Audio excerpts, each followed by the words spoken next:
ಯಾಕೆ ಹಚ್ತೀರಿ? ಅಲ್ಲ ಯಾಕೆ ಇಲ್ಲೆಲ್ಲ ಯಾಕೆ ಏನು ಮಾಡ್ತೀರಿ? ಅಡುಗೆ ಮಾಡ್ತೀರಿ? ಯಾಕೆ ಸ್ಕೂಲ್ ಬಿಟ್ಟು ಇವತ್ತು ಈ ಕಡೆ ಇಲ್ಲಿ ಬಂದು ಮಾಡಕತ್ತೀರಿ? ಸಂಚಾರ ಮಾಡಕತ್ತೀರ? ಏನೇನು ವಿಶೇಷ ಇವತ್ತು? ಹಾಂ, ಅನ್ನ ಸಾಂಬಾರು. ಅಡುಗೆ ಮಾಡೋರು ಯಾರಿದ್ರು? ಅಲ್ಲೇದಾರ?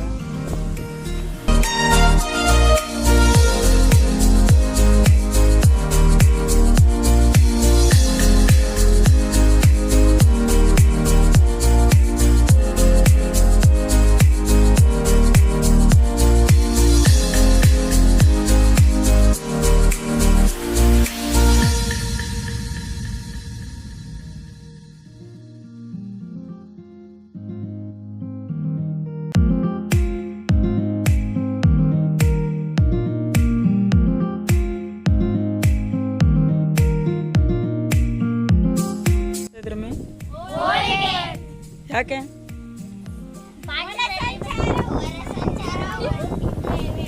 ಹೌದಾ?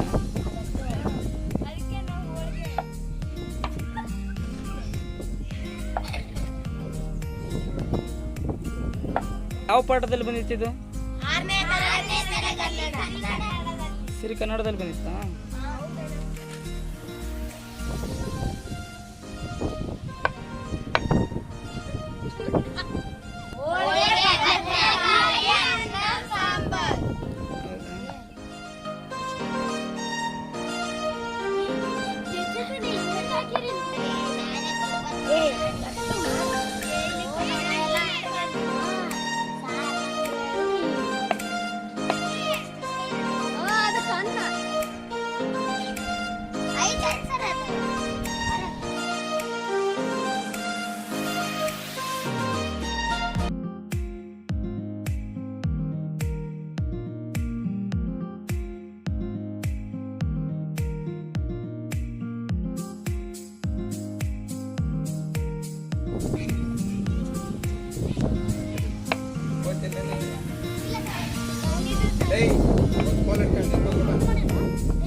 ಬಂದಿದ್ದೇವೆ. ಪಾಠದ ನಿಮಿತ್ತವಾಗಿ ಇವತ್ತು ಮಕ್ಕಳಿಗೆ ನೈಜವಾಗಿ ಅಡುಗೆ ಮಾಡಿ ಇವತ್ತು ಗುಣಪಡಿಸ್ತಿದ್ದಾರೆ.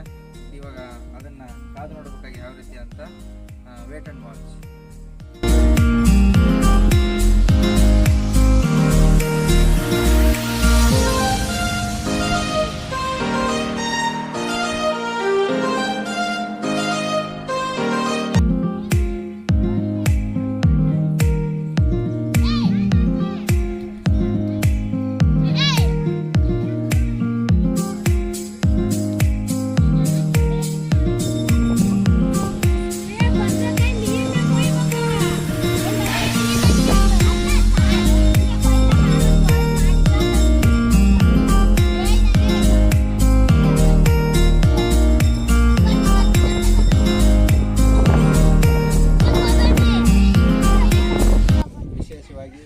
ನಮ್ಮ ಸರ್ಕಾರಿ ಹಿರಿಯ ಪ್ರಾಥಮಿಕ ಶಾಲೆ ನಲ್ಲಾಪುರ 6ನೇ ತರಗತಿ ವಿದ್ಯಾರ್ಥಿಗಳಿಂದ ನೈಜವಾಗಿ ನಮ್ಮ ಮಕ್ಕಳಿಗೆ ಯಾವ ರೀತಿ ಅಡುಗೆಯನ್ನು ಮಾಡಬೇಕು ಅನ್ನೋದ್ರ ಬಗ್ಗೆ ಅವರು ಪೂರ್ತಿ ನೈಜತೆಯನ್ನು ತಮ್ಮ ಕೈಯಾರೆ ತಾವೇ ವಸ್ತುಗಳನ್ನು ಖರೀದಿಸಿ ಮನೆಯಿಂದ ತಂದು ಆ ಅಡುಗೆಯ ಸಾಮಾನುಗಳನ್ನು ಎಲ್ಲ ತಂದು ಅಡುಗೆಯ ಸಂಬಂಧಪಟ್ಟಂಥ ಸಾಂಬಾರು ಪದಾರ್ಥ ಆಗಿರ್ಬೋದು, ಅಕ್ಕಿ ಆಗಿರ್ಬೋದು, ಹೂರಣ ಆಗಿರ್ಬೋದು, ಬೇಳೆ, ಬೆಲ್ಲ, ಕಣಕ ಇವೆಲ್ಲವನ್ನು ಅಣಿ ಮಾಡಿಕೊಂಡು ಪಾತ್ರೆ, ಪರಿವಾರ, ಆಮೇಲೆ ನೀರಿನ ವ್ಯವಸ್ಥೆ ಎಲ್ಲ ತಾವೇ ಸ್ವತಃ ತಮ್ಮ ಮನೆಯಿಂದ ತಂದು ಅಡುಗೆಯ ಮುಖಾಂತರ ನಮ್ಮ ಎಲ್ಲ ಶಿಕ್ಷಕ ವೃಂದದವರಿಗೂ ಮತ್ತು ಮಕ್ಕಳಿಗೂ ಅವರೇ ಅಡುಗೆ ಮಾಡಿ ಉಣಬಡಿಸೋಕೆ ಮುಖಾಂತರ ಇವತ್ತು ನಮ್ಮ ಮಕ್ಕಳು ನೈಜತೆಯಿಂದ ಯಾವ ರೀತಿ ಮನೆಯಲ್ಲಿ ನಾವು ಅಡುಗೆಯನ್ನು ತಯಾರು ಮಾಡ್ತೀವಿ ಅನ್ನೋದ್ರ ಬಗ್ಗೆ ನಮ್ಮ ನಲ್ಲಾಪುರ ಮಕ್ಕಳಿಂದ ನಾವು ಇವತ್ತು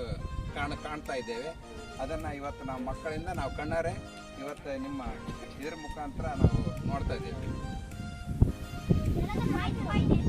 ಹೀಗೆ ಇದೇ ರೀತಿ ಇನ್ನು ನಮ್ಮ ಇದಕ್ಕೆ ಸಂಬಂಧಪಟ್ಟಂಥ ನಮ್ಮ ರೈತರಿಗೆ ಸಂಬಂಧಪಟ್ಟಂಥ ಈ ಯಾವುದು ಸಸ್ಯ ಹಚ್ಚೋದ್ರ ಮುಖಾಂತರ ಆಗಲಿ, ಇನ್ನು ಬೇರೆ ಬೇರೆ ನಮ್ಮ ಕೃಷಿಗೆ ಸಂಬಂಧಪಟ್ಟಂಥ ಎಲ್ಲ ನಮ್ಮ ಮಕ್ಕಳಿಗೆ ರೈತರಿಗೆ ಸಂಬಂಧಪಟ್ಟಂಥ ಎಲ್ಲ ಒಂದು ಬೆಳೆಗಳನ್ನು ಬೆಳೆಯೋದ್ರ ಮುಖಾಂತರ ಈ ಒಂದು ಮಕ್ಕಳನ್ನು ಕೂಡ ನಾವು ಕೃಷಿಯ ಹೊಲಗಳಲ್ಲಿ ಹೋಗಿ ಒಂದು ಕೃಷಿಯೇತರ ಚಟುವಟಿಕೆಗಳಲ್ಲೂ ಕೂಡ ನಾವು ಈ ಒಂದು ಕಾರ್ಯಗಳನ್ನು ನಾವು ಹಮ್ಮಿಕೊಳ್ತಿದ್ದೇವೆ. ಈ ಒಂದು ಕಾರ್ಯವನ್ನು ಪ್ರತಿ ಒಂದು ವಾರಕ್ಕೊಮ್ಮೆ ಆದರೂ ಕೂಡ ನಾವು ಈ ಒಂದು ಕಾರ್ಯವನ್ನು ನಾವು ಮುಂದುವರಿಸಿಕೊಂಡು ಹೋಗೋಣ ಅಂತ ನಮ್ಮ ಸಹೋದ್ಯೋಗಿ ಮಿತ್ರರು ಮತ್ತು ನಾನು ಶಾಲಾ ಮುಖ್ಯ ಗುರುಗಳಾಗಿರ್ತಕ್ಕಂಥ ನಮ್ಮ ವೈಯಕ್ತಿಕ ಅನಿಲವಾಗಿರ್ತದೆ. ಇಷ್ಟು ಹೇಳಿ ನನ್ನ ಮಾತುಗಳನ್ನು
ಎಲ್ಲಿ